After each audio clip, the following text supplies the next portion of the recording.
గారికి, పెద్దలు స్వామి గారికి, ఇక్కడ ఉన్న అందరికీ కూడా పేరు పేరున వందనం.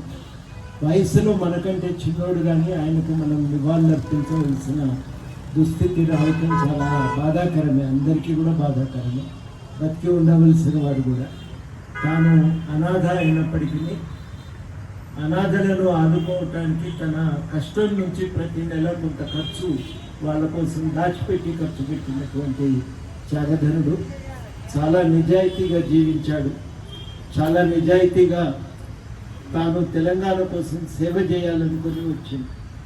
ఆ రోజు ఇక్కడ నుంచి విద్యార్థులు అసెంబ్లీ దాకా ర్యాలీ తీయాలనుకున్నారు. ర్యాలీకి ఎక్కడికో ఒక దగ్గరికి అనుమతి ఇచ్చుంటే ఈ ఘటన జరిగేది కాదు. కానీ అనుమతిని ఇవ్వకపోగా పొద్దున్నుంచి అరెస్టులు ప్రారంభించారు. ఇదే గేటు దగ్గరన చొచ్చుకొని వచ్చినటువంటి వాళ్ళను, గేటు తోచుకొని ఇక్కడి దాకా చొచ్చుకొని వచ్చినటువంటి విద్యార్థుల పైన ఆ రోజంతా కూడా దాడి జరుగుతూ ఉంది. లాఠీచార్జ్ జరుగుతూ ఉంది, బాష్పవాయువు ప్రయోగం జరుగుతూ ఉంది. ఆ సమయంలో ఒక బాధాకరమైనటువంటి వాతావరణంలో, అప్రజాస్వామికమైనటువంటి వాతావరణంలోనే తన నిరసన తెలిపే లక్ష్యంతో తనను తాను బలిదానం చేసుకున్నాడు.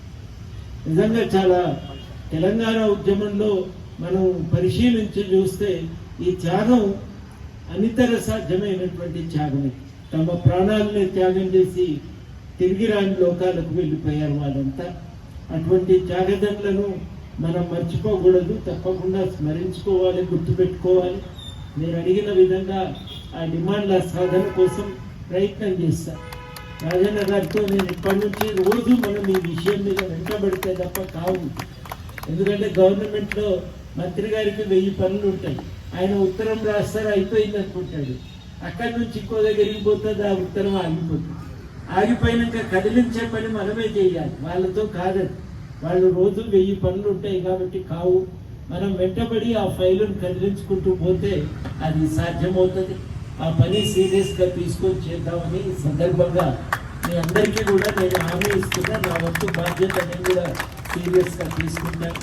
ఒక విగ్రహం ఉన్నట్టయితే ప్రతి సంవత్సరం అందరికీ ఇక్కడ కలవటానికి, నివాళులు అర్పించడానికి అది ఒక వేదికగా కూడా ఇది స్థిరపడిపోతుంది.